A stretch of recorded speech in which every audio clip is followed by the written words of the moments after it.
Mis años en la universidad fueron algunos de los mejores de mi vida.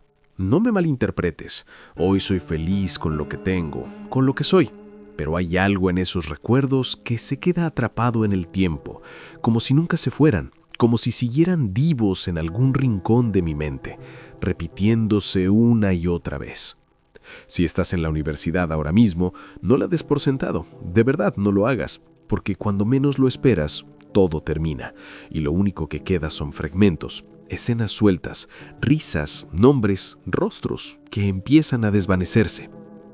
Yo estudiaba en una universidad cerca de la playa. Literalmente el campus estaba pegado al mar. Podías escuchar las olas desde los dormitorios y oler la sal en el aire, incluso en las noches más tranquilas. Pero esta historia no es sobre eso. Esta historia es sobre algo que ocurrió durante mi proceso de iniciación en una fraternidad, algo que en ese momento parecía solo otra tradición absurda, otra prueba más, pero que terminó convirtiéndose en la experiencia más aterradora de mi vida. Para quienes no lo sepan, el proceso de iniciación dura meses. Es un juego de resistencia física, mental, obediencia y silencio. Muchas cosas pasan durante ese tiempo, cosas que no se cuentan. Cosas que simplemente se aceptan, porque todos, antes que tú, también las aceptaron. Era la última semana antes de convertirnos oficialmente en hermanos, y todos sabíamos lo que eso significaba, el desafío de la playa. Nadie lo explicaba directamente, pero todos lo conocían. Era como una ley no escrita, una prueba final, algo que tenías que sobrevivir más que completar. El plan era simple en teoría. Nos llevarían lejos, por la costa, en plena noche, nos darían alcohol hasta el límite y luego nos abandonarían, atados, vendados, sin nada, sin teléfonos, sin relojes, sin zapatos. Teníamos que regresar antes del amanecer.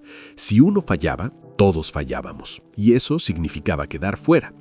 Recuerdo los días previos como una mezcla constante de ansiedad y emoción. Nadie lo decía en voz alta, pero todos estábamos nerviosos, incluso los más seguros, incluso los que fingían no tener miedo, porque en el fondo sabíamos que algo no estaba bien, pero ya era tarde para echarse atrás. La noche llegó más fría de lo esperado, el viento del mar cortaba la piel y el sonido de las olas parecía más fuerte, más pesado, como si anunciara algo. Nos subieron a camionetas sin decir mucho. El ambiente era extraño. Nadie bromeaba ya, nadie hablaba demasiado. Después de un rato llegamos. Nos hicieron bajar y ahí estaba el barril gigante lleno de algo que nadie quiso preguntar. Esa parte fue fácil para nosotros. Ya estábamos acostumbrados. Dividimos el contenido, hicimos lo necesario, incluso si significaba vomitar y seguir. Éramos 15 personas unidas por una cuerda invisible de presión, orgullo y miedo. Después vino lo importante. Nos alinearon, ataron nuestras muñecas uno detrás de otro, una cadena humana. Nos vendaron los ojos a todos menos a uno, Chandler. Él iría adelante. Él sería nuestros ojos, pero nada más. No podía hablar, no podía guiarnos con palabras, solo caminar. Nuestro instructor, Ramírez, un tipo grande, con presencia pesada, nos repitió las reglas por última vez. Su voz era firme, casi indiferente, como si esto fuera completamente normal, como si nada pudiera salir mal. Luego se fue y el sonido de los motores desapareció. Y entonces lo entendimos, estábamos solos. El silencio fue lo primero que golpeó fuerte, ese tipo de silencio que no es tranquilidad, sino ausencia total. Como si el mundo hubiera dejado de existir fuera de nosotros. Chandler comenzó a caminar y nosotros lo seguimos. No había otra opción. Al principio intentamos mantener el ánimo. Hablamos, hicimos bromas, comentarios absurdos, cualquier cosa para ignorar la situación, para convencernos de que era solo un juego. Pero eso no duró mucho. El cansancio llegó rápido, la incomodidad, el frío, el peso de no ver nada, de no saber dónde estás ni cuánto vas avanzado. Sin teléfonos, sin referencias, sin tiempo. Solo pasos, uno tras otro, uno tras otro. En algún punto dejamos de hablar. Simplemente caminábamos, escuchando la respiración del otro, el sonido de los pies arrastrándose sobre la arena húmeda. A veces alguien se detenía para vomitar, a veces la cuerda se tensaba y todos esperábamos, sin decir nada. Yo estaba al final de la fila, justo detrás de Whitworth, Un tipo torpe pero buena persona. Siempre estaba tropezando, siempre riéndose de sí mismo. Después de lo que sentí como horas, mi mente empezó a apagarse. Entré en ese estado extraño donde no piensas, solo existes, solo avanzas, sin cuestionar. El sonido del mar se volvió distante, como si ya no estuviera ahí, como si todo estuviera ocurriendo dentro de mi cabeza. Entonces lo sentí, un tirón brusco en la cuerda. Me detuve de golpe. Pensé que Whitworth se había caído. Era lo más lógico. Esperé, sin hablar, sin energía para preguntar. Pero algo se sentía raro, demasiado quieto, demasiado silencioso. Pasó lo que pareció un minuto completo y entonces otro tirón más. Seguí caminando, intentando ignorar esa sensación incómoda creciendo en el pecho. Volví a desconectarme, a caminar sin pensar, hasta que algo cambió. El suelo ya no era arena. Mi pie golpeó algo diferente. Frío, líquido, agua. El agua subía lentamente, primero hasta los tobillos, luego un poco más. Cada paso hacía que el frío se metiera en los huesos y algo dentro de mí empezó a incomodarse. No tenía sentido. ¿Por qué entraríamos al agua? ¿Por qué nadie decía nada? El sonido del mar regresó de golpe, más fuerte, más cercano, como si de repente hubiera despertado a mi alrededor. La cuerda volvió a tensarse, así que seguí avanzando, aunque cada instinto me decía que algo estaba mal. Pensé que tal vez alguien necesitaba lavarse los pies o que era otra prueba absurda más, pero el agua siguió subiendo, ahora hasta las espinillas. El movimiento de las olas hacía que subiera y bajara, rozando la piel, como si algo respirara bajo la superficie. Entonces lo escuché. Un sonido lejano al principio, apenas perceptible. Un silbido constante que poco a poco se fue volviendo más claro, más definido. ¿Un motor? ¿Un bote? El sonido no se alejaba, se acercaba, o tal vez éramos nosotros los que nos acercábamos a él. Mi pecho se tensó, el aire se volvió más pesado. El agua ya rozaba mis rodillas, y en ese punto ya no pude quedarme callado. Rompí el silencio que llevaba horas acumulándose y pregunté, ¿qué demonios estamos haciendo en el agua? Mi voz salió más débil de lo que esperaba. Esperé una respuesta, cualquier cosa, una risa, un comentario, un insulto, pero no hubo nada. Solo el sonido del agua y ese motor cada vez más cerca. Volví a preguntar, esta vez con más fuerza, más desesperación, pero otra vez silencio total. Fue en ese momento cuando el miedo dejó de ser una idea y se convirtió en algo físico, algo que podía sentir en el estómago, en la garganta, en la respiración. Mi ceguera de repente se volvió insoportable. Necesitaba ver, necesitaba entender. Levanté las manos intentando quitarme la venda, pero la cuerda se tensó violentamente, jalando mis brazos hacia abajo. Solté una maldición y sin pensarlo bajé la cabeza y empecé a soltar la tela con los dedos desesperados antes de que volvieran a jalarme. Antes de que volvieran a jalarme, logré quitármela y lo que vi hizo que todo dentro de mí se detuviera. No era Whitworth, no era nadie de mi grupo. Frente a mí había un hombre desconocido, de mediana edad, sosteniendo el extremo deshilachado de la cuerda que estaba atada a mis muñecas. Su mirada era vacía, como si yo no fuera una persona, sino solo algo que había encontrado. En su mano izquierda sostenía un cuchillo largo, oxidado, manchado. Detrás de él el agua se movía alrededor de un pequeño bote y sobre él podía distinguir otras figuras oscuras, inmóviles, observando todo. Ocurrió en segundos, pero se sintió eterno. Mi mente gritó antes que mi cuerpo y solté un grito desesperado. Levanté los brazos con toda la fuerza que me quedaba y al mismo tiempo lancé una patada directa a su pecho. El impacto lo tomó por sorpresa. La cuerda se soltó de su agarre, pero en su caída alcanzó a sujetar mi camiseta. La tela se rasgó con un sonido seco mientras él caía al agua con un pedazo de ella en la mano. Pero yo ya estaba corriendo. No pensé, no miré atrás. Solo corrí tan rápido como pude hacia la oscuridad de la playa mientras mis muñecas seguían atadas, pero el miedo me empujaba más allá del dolor. Unos segundos después escuché otro chapuzón. Alguien más había saltado del bote. No quise comprobarlo. Seguí corriendo. El agua bajaba de mis piernas mientras avanzaba hacia la arena firme. Cuando estaba a mitad de camino, algo pasó zumbando a centímetros de mi cabeza. Sentí el aire cortarse junto a mi oído. Giré ligeramente y vi el cuchillo atravesar el espacio detrás de mí antes de desaparecer en el agua. Eso fue suficiente para hacer que mi cuerpo entrara en un estado que nunca había sentido, una mezcla de terror puro y adrenalina absoluta. Llegué a la arena y seguí avanzando unos metros más hasta que finalmente me atreví a mirar atrás. Había 2 hombres en el agua y 2 en el bote. No se movían, no me perseguían, solo estaban ahí de pie, mirándome fijamente como si esperaran algo, como si yo ya no les importara. El hombre más cercano aún sostenía el pedazo de mi camiseta blanca ondeando con el movimiento del agua. No esperé a entender nada, di media vuelta y corrí hacia la calle. Mis pulmones ardían, mis piernas temblaban, pero no me detuve hasta ver luces, hasta ver señales de vida. Logré detener un auto y entre palabras entrecortadas supliqué usar su teléfono. Llamé a la policía, pero cuando llegaron ya no había nada, ni bote, ni hombres, ni rastro de lo que había pasado. Mentí, no mencioné la fraternidad, no mencioné el ritual. Tenía miedo de las consecuencias y en ese momento lo único que importaba era salir de ahí con vida. Nadie me creyó del todo, nadie entendía lo que realmente había pasado.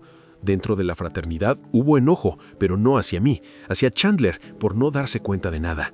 Él juró que no escuchó ni vio nada, y tal vez era verdad. Después de eso, me convertí en hermano y todo volvió a la normalidad, o al menos eso parecía.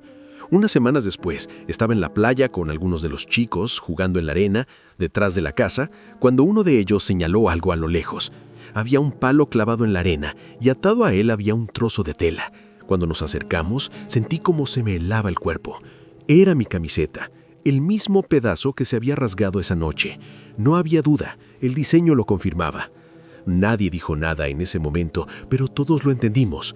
Yo no dije lo que pensaba, pero desde ese día, una idea no ha dejado de perseguirme. Creo que ellos sabían exactamente lo que iba a pasar esa noche. Sabían que habría estudiantes atados, ciegos, vulnerables. Creo que no fue casualidad.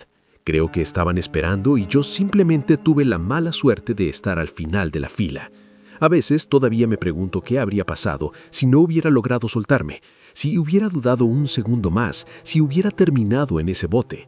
Y cada vez que lo pienso, siento el mismo frío subiendo por mis piernas, como esa noche, recordándome que hay cosas que no son tradiciones ni juegos, cosas que están esperando en la oscuridad, observando en silencio, listas para aprovechar el momento en que bajas la guardia.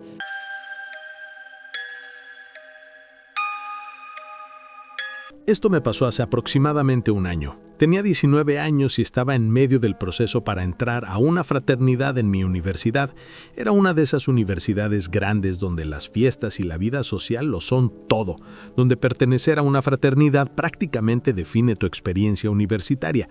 Por razones obvias, no voy a dar nombres, pero esa noche era importante. Era la noche de la iniciación final, la noche en la que yo y otros 20 estudiantes nos convertiríamos oficialmente en hermanos, después de meses de pruebas absurdas, tareas incómodas y situaciones que a veces cruzaban la línea de lo razonable. Muchas de esas pruebas incluían vendarnos los ojos, llevarnos a lugares desconocidos y hacernos hacer cosas sin sentido como parte del famoso hazing, algo que todos aceptaban aunque nadie lo cuestionara demasiado. Esa noche no fue diferente. Nos vendaron los ojos alrededor de las 10:30 de la noche. Nos quitaron los teléfonos y nos subieron a varios carros separados para que no supiéramos a dónde íbamos. Durante el trayecto nos hicieron cantar una canción ridícula a todo volumen mientras ellos se reían, como siempre lo hacían. Todo parecía parte del mismo juego incómodo de siempre. Después de unos 20 minutos, el carro se detuvo. Escuché puertas abrirse y cerrarse y luego una mano tomó mi brazo, guiándome fuera del vehículo. Caminamos una corta distancia, tal vez unos 60 metros, hasta que me dijeron que me sentara y que no hablara. Al tocar el suelo sentí césped, así que asumí que estábamos en algún tipo de campo o jardín. También podía escuchar a otros sentarse cerca de mí y a los miembros de la fraternidad repitiendo lo mismo. Silencio absoluto. Después de unos minutos, una voz comenzó a hablar, dirigiéndose a todos nosotros, diciendo cosas sobre hermandad, compromiso y que éramos dignos de formar parte de ellos. Palabras que en ese momento sonaban importantes, pero que hoy me parecen vacías. Después de eso, el silencio regresó. Un silencio largo, pesado, interrumpido solo por pasos ocasionales y movimientos a mi alrededor. Pensé que estaban llevando a cada persona por separado para hacer la última parte del ritual. Tal vez hablar con ellos en privado o hacer alguna prueba final. No lo sabía, y al estar vendado mi mente comenzó a llenar los vacíos con suposiciones. Pasó bastante tiempo, o al menos así se sintió. En algún punto los pasos desaparecieron por completo, y lo único que podía escuchar eran grillos y hojas moviéndose con el viento nocturno. Empecé a sentirme incómodo, demasiado tiempo en silencio sin saber qué estaba pasando, sin saber si me habían olvidado o si esto era parte de la prueba. El tiempo se estiró de una forma extraña, como si no avanzara. Entonces, finalmente escuché pasos acercándose hacia mí. Sentí una mano tomar mi muñeca y levantarme, sin decir una sola palabra. Comenzamos a caminar. No hice preguntas, solo quería que todo terminara, poder quitarme la venda y salir de ahí. Mientras avanzábamos, el terreno cambió de césped a algo más irregular. Podía sentir ramas y arbustos rozando mi cuerpo, lo que me hizo darme cuenta de que estábamos entrando en un bosque. Caminamos durante un buen rato en completo silencio. El sonido de nuestros pasos y el roce de las hojas era lo único que rompía la oscuridad. En un momento, la venda comenzó a incomodarme demasiado. Estaba apretando mis ojos, así que le pedí que nos detuviéramos un segundo para ajustarla. Él se detuvo y soltó mi brazo mientras yo trataba de acomodarla. Entonces lo escuché, una voz profunda, áspera, diferente a cualquier voz que hubiera escuchado antes. Dijo, «Quítatela». Me quedé congelado por un instante. Esa no era la voz de ningún miembro de la fraternidad que yo conociera. Había algo en su tono que no encajaba, algo que me hizo dudar, pero aún así, lentamente levanté las manos y me quité la venda, y lo que vi frente a mí no tenía sentido. No era una broma, no era parte del ritual. Frente a mí había un hombre alto, vestido completamente de negro, con una máscara blanca tipo vendetta mirándome fijamente. Solté un grito instintivo y retrocedí un paso. Mi mente intentaba convencerse de que era una broma más, una versión retorcida del ritual, pero antes de que pudiera decir algo, él se lanzó hacia mí, gritando que me iba a llevar con él. Su voz ahora era agresiva, desesperada, cargada de una intención que no dejaba espacio para dudas. Esto no era un juego. Caímos al suelo, forcejeando. Sentí sus manos intentando sujetar mi cuello, tratando de asfixiarme. El miedo me dio una fuerza que no sabía que tenía. Luché con todo lo que pude, empujándolo, golpeándolo, hasta que logré zafarme de su agarre. Me levanté de un salto y comencé a correr sin mirar atrás. La única luz que tenía era la de la luna filtrándose entre los árboles. Mi corazón latía tan fuerte que sentía que iba a explotar. Cada paso era torpe, desesperado. Miraba hacia atrás constantemente, esperando verlo detrás de mí, esperando sentir sus manos otra vez. Pero solo había oscuridad y el sonido de mis propios pasos, corriendo sin dirección clara, solo queriendo alejarme de ahí. Después de lo que pareció una eternidad, escuché voces, gente gritando mi nombre. Corrí hacia el sonido y casi choqué contra uno de los miembros de la fraternidad. Las palabras salían de mi boca desordenadas, apenas podía explicar lo que había pasado. Dije que un hombre con máscara me había llevado al bosque y había intentado atacarme. Antes de que pudiera terminar, varios de ellos salieron corriendo hacia el bosque con linternas, buscando al tipo. Uno se quedó conmigo, intentando calmarme mientras me llevaba de regreso. Cuando salimos de entre los árboles, me di cuenta de dónde estábamos. Era el patio trasero de una casa, probablemente de uno de ellos. Todos los demás estaban en el porche, mirándonos con expresiones de confusión y miedo.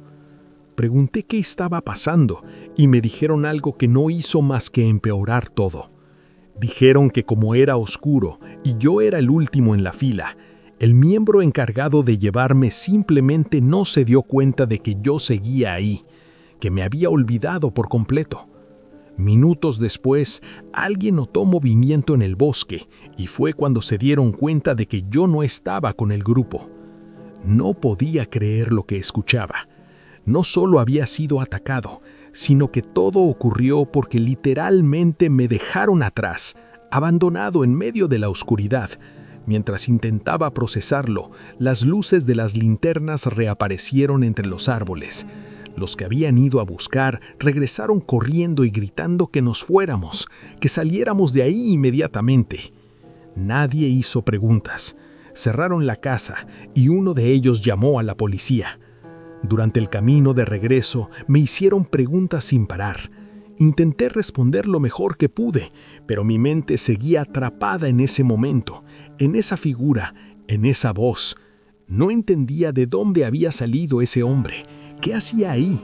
¿Por qué me eligió a mí? Mi cabeza empezó a crear explicaciones absurdas.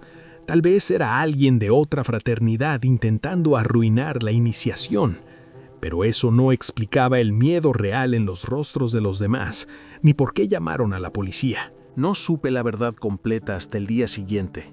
Uno de los que fue al bosque me contó lo que habían visto mientras buscaban al hombre. Dijeron que mientras corrían, notaron una luz a lo lejos.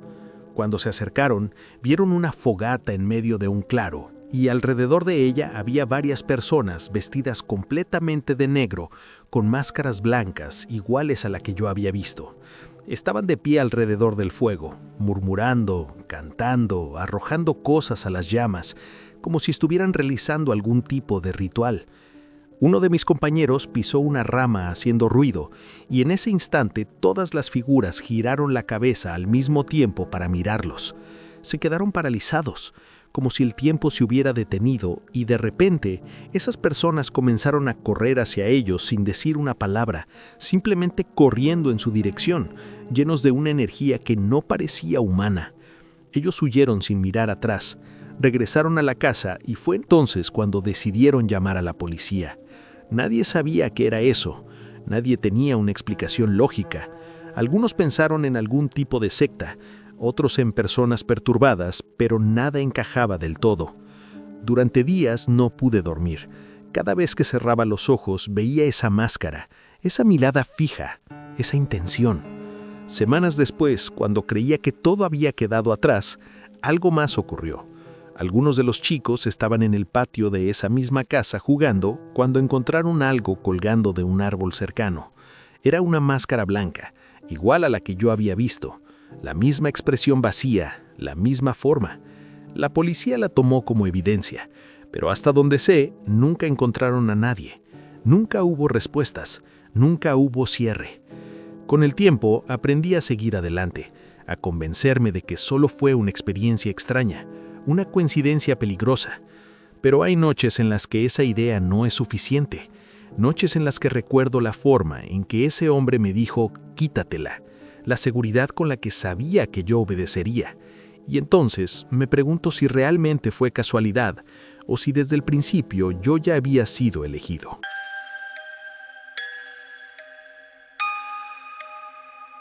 Han pasado 8 años desde que me gradué de la universidad. Estudié en Nueva York en una escuela pequeña en pleno Manhattan, una experiencia que no cambiaría por nada en el mundo. La ciudad lo era todo. Ruido, luces, movimiento constante y una sensación de que algo siempre estaba pasando, incluso a las 3 de la mañana. En ese entonces no había muchas fraternidades en la escuela, así que me uní a la primera que pude encontrar, más por la experiencia social que por otra cosa. Quería fiestas, amigos, historias, algo que recordar. Con el tiempo, el proceso de iniciación fue relativamente tranquilo comparado con otras historias que había escuchado. Nada demasiado extremo, nada que realmente te hiciera cuestionarlo. Al menos eso pensé al principio, hasta que llegó la prueba final. Algo que hasta el día de hoy no sé si fue una estupidez o una locura total. Lo llamaban el Subway Crawl. Básicamente teníamos que entrar al metro en la madrugada, caminar por las vías, pasar por estaciones abandonadas, tomar algunas fotos como prueba y continuar hasta la siguiente estación activa. Todo estaba aparentemente planificado. Nos dieron horarios para evitar trenes, nos explicaron por dónde movernos y qué evitar, especialmente el tercer riel, que era lo único realmente mortal. Según ellos, la idea era simple, esperar a que pasara un tren, cruzar a la parte abandonada y luego avanzar con tiempo suficiente antes de que llegara el siguiente. Sonaba peligroso, pero controlado, o al menos eso querían que creyéramos. Esa noche éramos unos 10 estudiantes, una escuela pequeña, no necesitábamos más nombres, pero hay alguien que sí debo mencionar. Riker, mi mejor amigo dentro del grupo. Un tipo divertido, siempre bromeando, siempre llevando todo al límite. También fumaba más de lo que debía, lo cual terminó siendo importante esa noche. Entramos al metro alrededor de las 3 de la mañana. El lugar estaba casi vacío. El eco de nuestros pasos rebotaba en los túneles y el aire olía a metal húmedo y abandono. Los miembros de la fraternidad solo nos dieron 2 linternas para todo el grupo y una cámara barata, como si eso fuera suficiente para mantenernos seguros. Yo empecé con una de las linternas porque estaba en la parte trasera del grupo, junto a Riker, pero no pasó mucho tiempo antes de que alguien comenzara a quejarse de que no podía ver, así que terminé entregándola, dejándonos prácticamente a oscuras. No habían pasado ni 30 segundos cuando Riker tuvo una de sus ideas. Sacó un porro ya armado de su chaqueta, sonrió y me hizo una señal para que me detuviera. «No tengo suficiente para todos», susurró, señalando al resto del grupo que ya se estaba alejando. Dudé por un momento, pero la idea de estar en un túnel del metro a esa hora, haciendo algo prohibido, tenía un tipo de atractivo extraño, así que acepté. Nos quedamos atrás mientras encendíamos el porro y observábamos cómo las luces de las linternas del grupo se alejaban poco a poco hasta desaparecer. Sus risas se desvanecieron en el eco del túnel, el humo llenó el aire y en cuestión de minutos mi cabeza empezó a sentirse más ligera, más lenta. No tenía la misma tolerancia que Riker y eso se notó. Terminamos y nos dimos cuenta de que nos habíamos quedado bastante atrás, así que comenzamos a caminar más rápido intentando alcanzarlos. Pero entonces Riker se detuvo en seco. Había algo adelante, una figura apenas visible en la penumbra del túnel. Al principio pensé que era una ilusión, algo causado por la falta de luz o el efecto de lo que habíamos fumado, pero no, ahí estaba. Una silueta humana de pie completamente inmóvil en medio de las vías, mirando directamente hacia nosotros. Forzando la vista, traté de distinguir mejor sus rasgos, pero era imposible. Solo podía ver la forma oscura de alguien que no se movía. Riker llamó a uno de los chicos del grupo. Su voz rompió el silencio del túnel, pero no hubo respuesta. Entonces escuchamos la voz de ese mismo chico respondiendo desde mucho más adelante en el túnel, lo que significaba una cosa. Esa persona frente a nosotros no era parte de nuestro grupo. En el momento en que entendimos eso, todo cambió. El aire se volvió pesado, el silencio más profundo, como si el túnel entero estuviera conteniendo la respiración. Y entonces, sin previo aviso, la figura comenzó a correr hacia nosotros. No fue un movimiento normal, fue repentino, violento, como si hubiera estado esperando ese instante exacto para actuar. Riker y yo nos miramos por una fracción de segundo y luego hicimos lo único que tenía sentido: correr. Vimos media vuelta y salimos disparados en la dirección contraria, sin pensar, sin mirar atrás. Mi mente estaba nublada por el miedo y por los efectos de lo que habíamos fumado. Sentía que iba a tener un ataque de pánico. El sonido de nuestros pasos resonaba con fuerza, pero lo más inquietante era lo que no escuchaba. No había pasos detrás de nosotros, no había respiración, no había nada. Como si aquello que nos perseguía no hiciera ruido, como si fuera una sombra deslizándose en la oscuridad. La mano de Riker apretó mi brazo con fuerza. Su voz ya no tenía nada de su tono bromista. Más rápido dijo, casi sin aliento: «Yo sabía que teníamos tiempo antes del próximo tren, pero correr en la dirección contraria se sentía mal, como si estuviéramos rompiendo alguna regla invisible, como si estuviéramos entrando en algo peor». Riker pensó lo mismo, porque de repente tiró de mí hacia un lado, señalando el divisor entre vías. Teníamos que cruzar, no había otra opción. En ese momento no cuestioné nada, solo lo seguí. Saltamos al otro lado y comenzamos a correr en la dirección correcta, hacia la estación abandonada. Pero eso trajo un nuevo problema. En esa vía no sabíamos cuándo pasaría el próximo tren. No teníamos horarios, no teníamos referencia, solo oscuridad y la posibilidad de que en cualquier momento una luz apareciera de frente, arrasándolo todo. Aún así, seguimos corriendo, esperando que ese cambio fuera suficiente para perder a quien fuera que nos perseguía. Pero no lo fue. Unos segundos después supe que seguía detrás de nosotros. Había cruzado también. Estaba ahí. No lo veía, pero lo sentía. La distancia entre nosotros no era suficiente, así que seguimos corriendo, buscando otro punto para cruzar de vuelta, pero no encontrábamos nada. El túnel parecía interminable. Las paredes iguales, los rieles extendiéndose sin fin. Riker empezó a maldecir una y otra vez, mientras yo sentía el estómago revolverse, el miedo, la adrenalina, todo mezclándose en algo que apenas podía controlar. Y entonces lo peor ocurrió. El suelo comenzó a vibrar, una señal inconfundible. Una luz apareció a lo lejos, creciendo rápidamente. Un tren venía directo hacia nosotros. No había tiempo, no había salida. En ese instante pensé que todo había terminado, que quedaríamos atrapados entre el tren y aquello que nos perseguía.